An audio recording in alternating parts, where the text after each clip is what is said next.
Assalamualaikum warahmatullahi wabarakatuh. Ikuti dan kunjungi channel YouTube Maulizul Akbar NAD.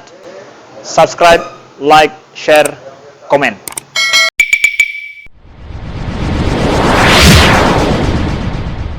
Assalamualaikum warahmatullahi wabarakatuh. Innal hamdalillah nasta'inuhu wa nastaghfiruh wa na'udzu bihi min shururi anfusina wa min sayyiati a'malina.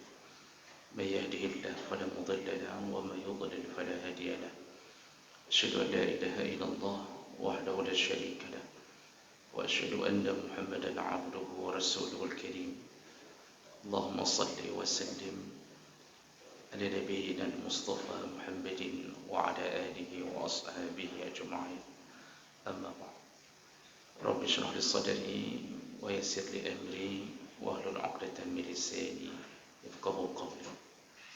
Segala puji bagi Allah, kemudian salawat dan salam kepada Rasulullah, pada keluarga dan seluruh sahabat-sahabatnya.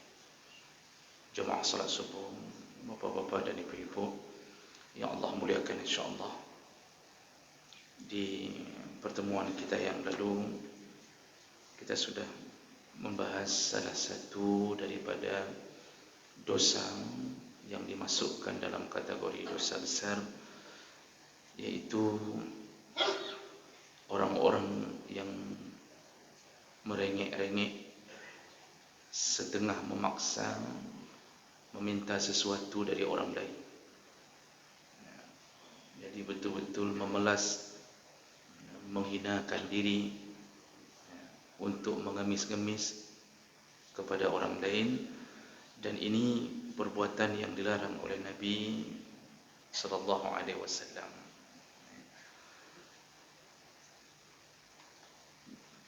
Baik, kita lanjut ke dosa besar berikutnya, yaitu man'ul insan liqaribihi aw maulahu mimma sa'ada fihi li'idtirarihi ilaih ma'a qudratil mani' alaih.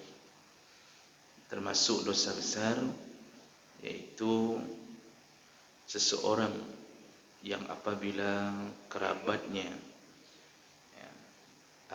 kerabatnya meminta sesuatu darinya dan dia tidak mau memberi dalam keadaan mampu. Ini yang mungkin sering terjadi, dan banyak orang mengira bahwa ini tidak termasuk bahagian daripada dosa. Ternyata dalil-dalil menyebutkan apabila seorang kerabat mendatangi saudaranya dan keadaan saudaranya mampu harta, dan dia tidak mau memberi apa yang diminta oleh kerabatnya, mereka telah termasuk orang-orang yang melakukan dosa besar. Jemaah melakukan Allah, sebelum kita menyebutkan hadis-hadis tentang bagaimana ancaman Allah kepada mereka yang pelit terhadap saudaranya, dalam pandangan Islam, kerabat ini punya posisi nomor 2 setelah orang tua. Menjaga hubungan dengan kerabat adalah salah satu yang sangat dianjurkan dalam Islam. Allah Subhanahu wa taala menyebutkan wa'budullaha wa la tusyriku bihi syai'a wa bil walidaini ihsana wa zil qurba. Kata Allah, sembahlah Allah, jangan syirik kepada Allah. Kemudian Allah menyebutkan orang pertama di kalangan manusia yang kita harus berbuat baik, yaitu orang tua. Dan berikutnya Allah menyambung dengan kalimat dan kerabat, yaitu yang punya hubungan kerabat. Jadi begitu pentingnya posisi kerabat sampai Allah menjadikannya posisi setelah bakti ke orang tua, setelah berbuat baik ke orang tua itu langsung kemudian kerabat.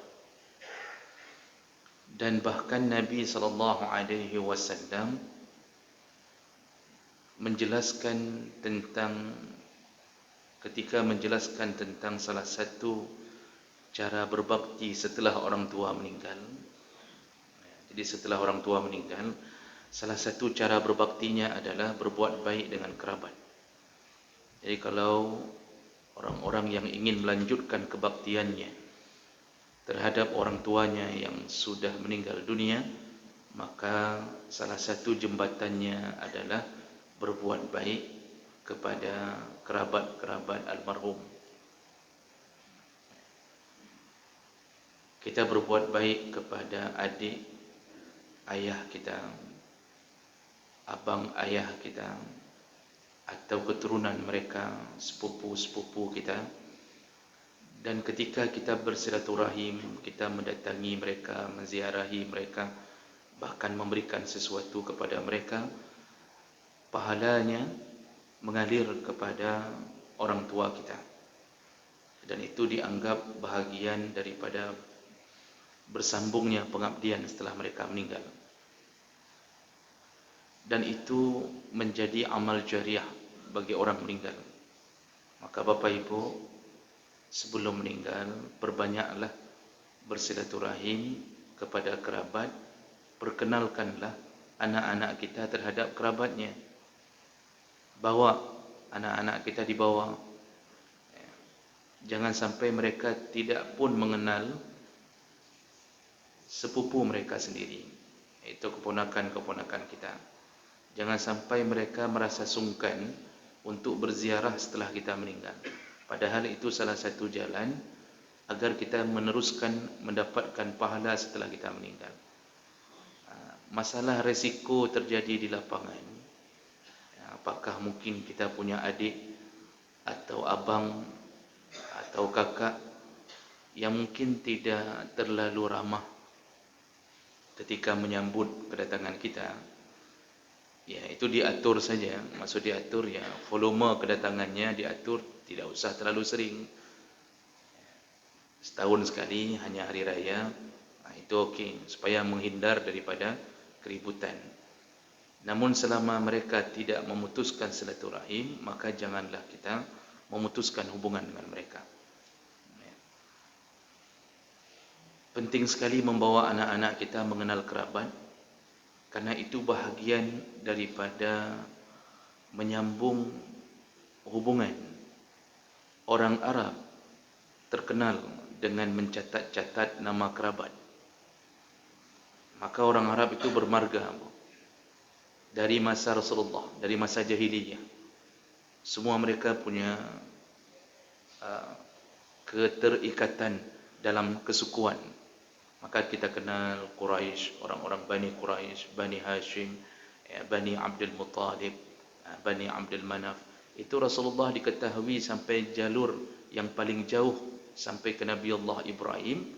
Karena kebiasaan orang dulu adalah menjaga ikatan kerabat. Sayangnya kita hari ini orang Aceh kehilangan itu. Malah lebih hebat orang Batak. Orang Batak itu masih menjaga marga sampai tahu saudara. Jadi yang lubis, ya berarti kalau satu lubis di mana-mana saudara. Yang Nasution berarti saudara. Kita tidak ada. Tidak ada. Jadi kita mungkin satu masjid ini ada yang saudara, tapi karena kita tidak menjaga ikatan dalam satu kesukuan, kita tidak tahu kita punya hubungan kerabat. Padahal mungkin satu nenek, atau paling kurang satu nenek beda kakek, atau satu kakek beda nenek. Cuma kita kehilangan itu. Jadi kita yang bisa kita ingat cuma Iskandar Muda, Tengku Cik Didirong, Cunyadin. Apa hubungan kita dengan Cunyadin kita nggak tahu. Mungkin kita saudaranya Cunyadin mungkin. Jadi jemaah maka Allah, penting sekali menjaga kerabat. Kenapa? Itu salah satu daripada permintaan Allah untuk dijaga. Ketika ada hadiah yang ingin kita berikan, maka tetap dalam hukum Islam yang paling utama diberikan adalah untuk kerabat. Setelah orang tua langsung kerabat. Sampai Rasulullah mengatakan sedekah kita kepada orang yang tidak punya hubungan rahim langsung itu berpahala sedekah.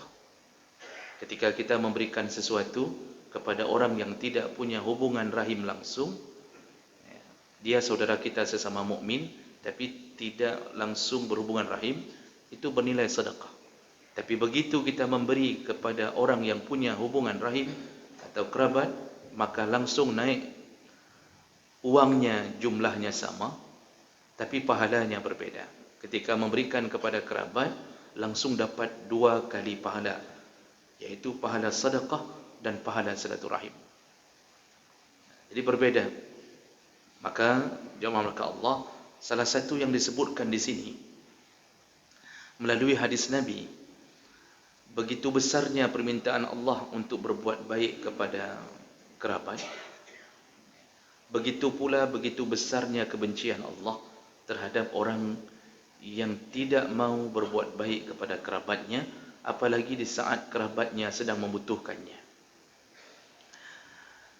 Dalam hadis dengan derajat hasan sahih dari Abdullah bin Bajalli radhiyallahu anhu qala Rasulullah sallallahu alaihi wasallam, ma min zi rahmin ya'ti zu rahimah fayas'aluhu fadlan a'tahu Allah iyyahu. Kata Rasulullah, kalau ada seseorang yang punya hubungan rahim mendatangi saudaranya, artinya kerabat mendatangi salah satu saudaranya, fayas'aluhu fadlan, dia meminta sesuatu kepada saudaranya itu, dan sesuatu itu kelebihan yang dimiliki oleh saudaranya yang diminta, a'tahu Allah iyyahu, Nabi mencatat kalimat itu diberikan oleh Allah. Jadi misal seorang atau adik kita mendatangi kita, dia tahu abangnya kaya, dia tahu abangnya yang bekerja di Lok Semawe adalah orang kaya, lalu dia datang meminta sesuatu di saat dia membutuhkan. Rasulullah mengingatkan, sesuatu kelebihan yang sedang kita miliki atau kekayaan kita itu adalah yang diberikan Allah untuk kita. Selalu Rasulullah mengingatkan itu bukan hasil usaha kita. Jadi jangan merasa pintar dalam berbisnis, jangan merasa hebat ketika kita punya nilai tinggi sehingga lulus di satu perusahaan. Kalau bukan karena Allah yang memberi izin, sungguh kita tidak mendapatkan apapun. Banyak orang pintar, Bang, tapi sebahagiannya tidak mendapatkan rezeki yang sesuai dengan kepintarannya. Banyak orang kuliah IPK mencapai 3,9, bahkan ada yang 4,5. Tadi kuliah di mana itu Allah alam. Tapi Masya Allah, hari ini tidak ada pekerjaan. Kita hari ini Allah berikan. Yang berikan gaji 7 juta sampai 10 juta, Allah SWT. Kenapa Allah luluskan kita di perusahaan yang lebih hebat sampai gajinya mencapai 30 juta, 40 juta, Allah SWT. Jadi semua pergerakan kita izin Allah. Setetes air hujan yang jatuh di satu tempat izin Allah. Satu daun yang berguguran dari satu pohon juga dengan izin Allah. Maka Rasulullah mengingatkan, kalau ada saudaramu datang kepadamu dalam keadaan engkau sedang mendapatkan kekayaan yang datang dari Allah, kemudian Nabi melanjutkan dengan mengatakan, fayabkhalu alaih, ternyata orang yang diminta, yang kaya itu, yabkhal, dia tidak mau memberi. Dia pelit, dia tidak mau memberi kepada saudaranya yang datang saudaranya. Pembahasan kita di minggu-minggu yang lalu, kalau yang datang orang lain bukan saudara, itu tidak dianjurkan terus-terusan untuk memanjakannya. Sekali dua kali okeylah, tapi itu terusan datang yang bukan kerabat, yang bukan hubungan kerabat, tidak dianjurkan untuk terus-terusan memberi. Bahkan Nabi melaknat-laknat orang yang menghibah-hibah setengah memaksa untuk meminta. Nabi tidak suka orang mukmin berjiwa rendah, berjiwa hina. Nabi suka kalau kita mencari kerja. Tapi ketika yang datang kerabat, fayabkhal, lalu kita berubah menjadi Orang yang pelit tidak mau memberi untuknya dan kita tahu dia sedang membutuhkannya. Apakah bentuknya dia meminta sesuatu yang sifatnya pemberian atau dia meminta untuk dipinjamkan hutang, dia meminta untuk berhutang, lalu kita tidak memberinya. Apa kata Rasulullah? Illa akhrajallah min jahannama hayyatan yuqalu laha suja' yatalammadu fayatufu bihi. Kata Rasulullah, nanti orang-orang kaya yang selalu pelit kepada saudaranya yang punya hubungan rahim, Allah akan mencampakkannya ke dalam neraka Jahannam. Lalu di Jahannam itu Allah akan memunculkan hayyatan, seekor ular. Ya. Allah akan jadikan seekor ular yang disebut dengan Suja'. Disebut dengan Suja'. Nama ular itu disebut Suja'. Yatalammadu fayatufu bihi. Dia akan terus-terusan menggigit orang yang bakhil ini. Yatalammad itu apa? Kalau diartikan, yatalammad adalah tata'am ma yabqi fil fam min asari ta'am. Dia memakan sesuatu dan tinggal bekasannya di taringnya. Itu yatalammad. Bahasa Arab itu bahasa yang paling sempurna. Maka Quran turun dalam bahasa Arab. Jadi orang-orang yang bakhil pertama akan digigit oleh ular tersebut, iaitu Suja', dan sisa makanan tersisa, artinya daging-daging, tulang-tulang kita tersisa di gigi-giginya. Fayatufu bihi, dan selain wajahnya dan giginya yang memakan daging orang bakhil, ular itu terus-terusan melingkar di badan orang tersebut. Dan dia akan menderita rasa sakit yang luar biasa dengan gigitan tersebut. Hadis ini disepakati dengan Hasan Sahih, artinya tidak ada yang menolak dan tidak ada yang mengatakan ini hadis yang dhaif. Bahkan Imam Albani juga mengatakannya Hasan Sahih. Jadi jemaah mengatakan Allah, ini hadis pertama. Dan ternyata bukan satu hadis, didukung oleh beberapa hadis yang lain. Hadis yang lain riwayat Tabrani menyebutkan qala Rasulullah sallallahu alaihi wasallam la yas'alu rajulun maulahu min fadlin. Kalau ada seseorang yang meminta sesuatu dari saudaranya, maula itu bisa bermakna majikan dari seorang budak, juga maula bermakna saudara dekat. Allah menyebutkan ni'mal maula wa ni'man nasir. Disebut maula karena biasanya saudara dekat yang memberi perlindungan. Kalau terjadi sesuatu pada kita, kalau kita berbaik-baik dengan saudara kita, pantang adik kita mendengarkan abangnya dianiaya, maka yang membela adalah adik kita. Walaupun yang menolong sehari-hari adalah tetangga, tapi urusan membela harga diri, urusan membela keluarga, itu adalah saudara. Kalau kita berbuat baik.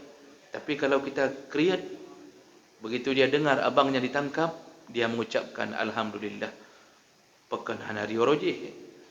Kenapa tidak dari dulu kau tangkap abangku? Tidak ada pembelaan. Nah, beda tetangga penolong, tapi keluarga pembela. Jemaah maka Allah, apa kata Rasulullah? Barang siapa yang didatangi oleh saudaranya, meminta sesuatu darinya, min fadlin, dia meminta sesuatu, ma huwa indah, dan sesuatu itu memang ada pada dirinya, dia kaya, saudara yang sedang dia minta itu kaya, fayamna'uhu, lalu dia tidak mau memberinya, iyahu, apa yang dia miliki dia tidak mau beri, illa da'alahu fadlahu yaumal qiyamah, nanti hari kiamat kata Rasulullah, seluruh kekayaannya dikumpulkan Allah, yaitu kekayaan yang dia tidak mau beri ke saudaranya, dikumpulkan Allah di hari kiamat. Allazi mana'ahu, yang dulu dia tahan-tahan, tidak mau kasih. Rumah besar, gaji banyak, adik tidak ada pekerjaan, dia tidak berusaha membantunya, abangnya, sepupunya, yang punya paling dekat hubungan rahim, bahkan adik-adik ayahnya atau siapapun dia, yang paling dekat. Jadi dari ring-ring terdekat dulu. Apa yang Allah ciptakan dari harta? Ternyata harta itu setelah dikumpulkan, Allah buat harta itu menjadi suja'an aqra, iaitu seekor ular yang aqra. Suja' namanya Suja', kembali Nabi menyebutkan namanya Suja' dan dia modelnya aqra. Aqra itu allazi zahaba sya'ru ra'sih minas sam. Disebut aqra oleh Nabi karena ular itu botak kepalanya. Kenapa botak? Terlalu banyak racun sehingga membotakkan kepalanya. Artinya kulit-kulit di kepalanya kehilangan kulit, terlalu banyak racun yang dia simpan sehingga berefek pada dirinya sendiri. Itu maksud Rasulullah adalah begitu dahsyatnya siksaan Allah terhadap orang yang pelit kepada saudaranya. Maka jemaah melakukan Allah Subhanahu Wa Taala, berhati-hatilah kita ketika yang datang ke rumah kita adalah saudara kita. Perlakukanlah lebih dibandingkan yang lain. Kalau pengemis yang datang, kita boleh menyeleksi. Oh, mungkin pengemis ini penipu, tidak perlu memberi. Kasih saja kapak seperti Rasulullah memberi kapak kepada salah satu sahabatnya yang meminta. Pasti pengemis itu akan mengatakan, ku kapak mana, kan begitu. Kasih saja kapak, masalah dia mau bawa ke mana terserah. Suruh dia cari kerja. Atau kasih dia sepeda, suruh cari kerja. Atau kasih dia modal sekali datang pertama, suruh dia kerja. Tapi kalau datang saudara, hati-hati. Ketika kita dianggap mampu, jadi di antara 5 bersaudara kita yang dianggap kaya. Lalu adik-beradik datang, janganlah pernah mengatakan kalian pemalas, kalian begini, kalian begitu. Belajar seperti saya. Jangan katakan itu selama kita mampu. Paling kurang mereka pulang angkat kaki dari rumah kita dalam keadaan tidak menjuluki kita orang-orang yang bakhil. Maka perlakukanlah mereka dengan baik. Mulai dari datangnya, sambutlah dengan baik. Oh, masalah mereka datang setiap waktu, selama ada makanan, tawarkanlah makanan. Karena kemuliaan ketika tamu datang, itu menawarkan makanan. Apalagi tamu itu adalah saudara kita. Itu datang langsung tawarkan makanan duluan. Jangan waktu dia mau pulang baru kita mengatakan, "Hana pajuh buhino." Jadi waktu dia sudah mau pulang baru kita tanya, "Enggak makan di sini?" Dalam hati adik kita, dari buno kah ini? Dari tadi sudah di sini dari jam 8, enggak ada tawaran. Pas jam 1 baru tanya, "Enggak makan di sini?" Kalau makan maunya abang masakin. Itu tunggu masak jam 3 baru makan. Jadi kalau rencana ngusir saja. Jangan begitu caranya, itu menyakitkan. Maka jemaah melakukan Allah, berbaik-baiklah dengan keponakan-keponakan kita. Walaupun mungkin ayahnya punya masalah dengan kita, tapi keponakannya tidak punya masalah. Ketika mereka datang, maka muliakanlah. Angpau itu jangan lupa. Walaupun hanya 5.000, 10.000, tapi jangan lupakan itu, karena itu amalan-amalan terbaik yang Allah minta. Memang cuma 10.000, tapi mungkin di akhirat yang 10.000 itulah yang menyelamatkan kita. Apalagi kalau keponakan kita berasal dari saudara kita yang miskin-miskin. Itu tidak perlu pun kita menunggu dia datang ke rumah. Karena ada orang kaya sombong. Kalau enggak datang, enggak kasih. Jadi prinsipnya, kalau dia enggak datang ke rumah, saya enggak kasih. Jadi ingin dihormati dulu baru beri. Ini kekayaan ini yang kadang-kadang kita dihantui oleh siksa di hari kiamat. Dan Allah Subhanahu Wa Taala ternyata memasukkan golongan orang-orang yang tidak berbuat baik kepada saudaranya, terutama di saat saudaranya membutuhkan, termasuk golongan ahli neraka. Dan ini yang mungkin selama ini orang berfikir itu kan hal biasa. Tidak memberikan hal biasa. Ternyata tidak biasa. Itu hal yang luar biasa kalau kita tidak memperlakukan hal yang baik kepada saudara kita. Mudah-mudahan informasi dari Rasulullah ini membuat kita berjaga-jaga hubungan dengan orang-orang yang punya hubungan kerabat dengan kita, terutama di saat mereka sedang membutuhkan kita. Mudah-mudahan bermanfaat. Subhanakallahumma bihamdik, asyhadu an la ilaha illa anta, astaghfiruka wa atubu ilaik. Wassalamualaikum warahmatullahi wabarakatuh.